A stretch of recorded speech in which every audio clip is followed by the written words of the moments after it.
So where do you think the wellness industry goes wrong about gut health?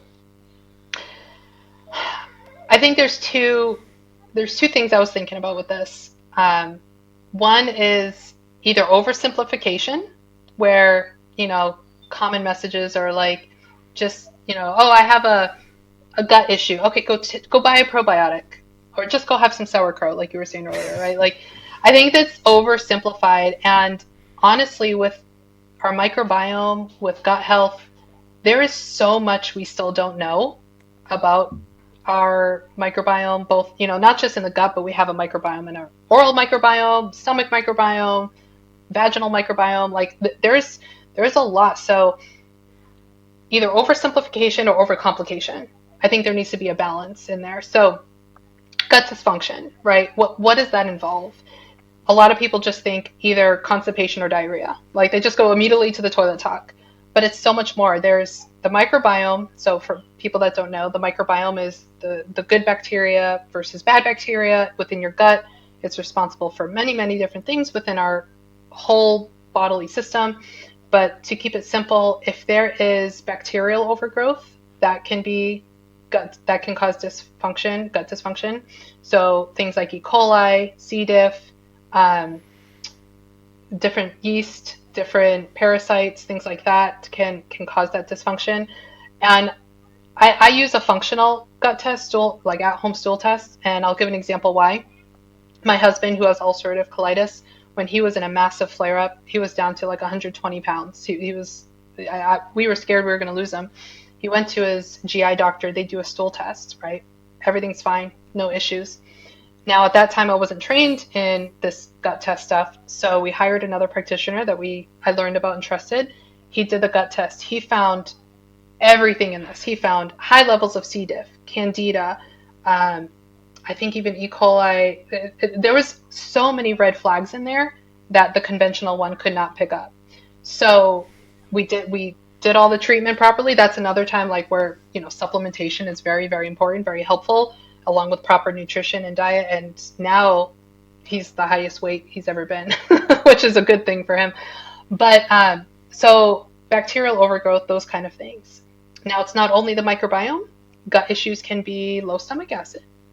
It can be poor bile flow. It can be poor motility. One of the most common ones I've been finding, though, is chronic stress and how that impacts the gut brain axis. So, that chronic stress tends to shut down the stomach acid production, bile flow, issues and all that. And then you're not properly digesting your food. And then you're getting all these IBS symptoms and things like that. So, sometimes it's not even that's why a probiotic isn't going to help if it's a chronic stress issue, right? So I think it's really that oversimplification of it. And you mentioned that there was a second point that you were going to touch on. Oh, I don't remember. Darn. okay. Okay. Sorry. No. That's all right. Because you said I think it's two things, and you said Oh, oversimplification, oh, and then you were going to mention another oh. thing. And then the other is overcomplication, where it's like we have to do so many tests and you have to have all these supplementations and all the like, it's just, we need to find that balance in the middle. Yeah. Often that's where the success lies, isn't it? It's in between Yeah. the oversimplification and overcomplication. And it can be very simple for someone and very difficult for another person. But I guess the problem is when it's the wrong way round, or you're just Mr. Oversimplification. So if anyone sees you, it's like, it's definitely that. It's just this. Don't worry. Just take Yeah. this in and go away. Or if it's like, oh, it's so complicated. We need to do all these tests when really it may not be. It may just be something simple. It's interesting that you talk about the stool test and stuff because my wife has done certifications in those type of stool tests, and that's where I became more aware of it because she went through a gut health issue and worked through it, and then she kind of backhandedly has like seen stuff in my life where she's like I used to have this massive smoothie in the morning because I have to get a high amount of calories in, and I think smoothies are so yum. So I Yeah. would I put so many things in it. It was like 1.5 liters. I don't know what that is in gallons, but Wow. 1.5 liters is a lot. So I would have that for Yeah, yeah. breakfast. And after, my stomach was like always so sore. I would feel like going straight to sleep. And she was like, maybe you should like, because I would put half a liter of milk in. She's like, maybe you shouldn't have that much dairy, you know, like, because I have dairy all the time. But she was like, maybe it's not amazing for you if you have that much.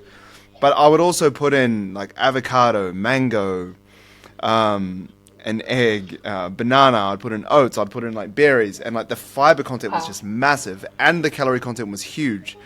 So she would make me question what I was doing because I just thought, oh, like, I don't know, maybe it's just too many calories I need to back off. But I just enjoyed it too much and I did it. But she helped me kind of zoom out on different things. And then there was a time when she was like, you probably have candida.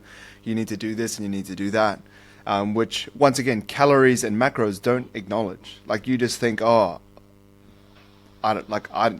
you don't know what to do if you don't feel well and kind of can't fix it. But even though candida was like more of a skin thing, or like a yeast thing, like you were saying, calories and macros can't fix that. Training can't fix that. Sleeping more doesn't really fix that. It's more of a complicated issue. So that is probably where the complicated solution lies, as opposed to, oh, Brock, you just need to like stress less, Yeah. because that probably wasn't going to help.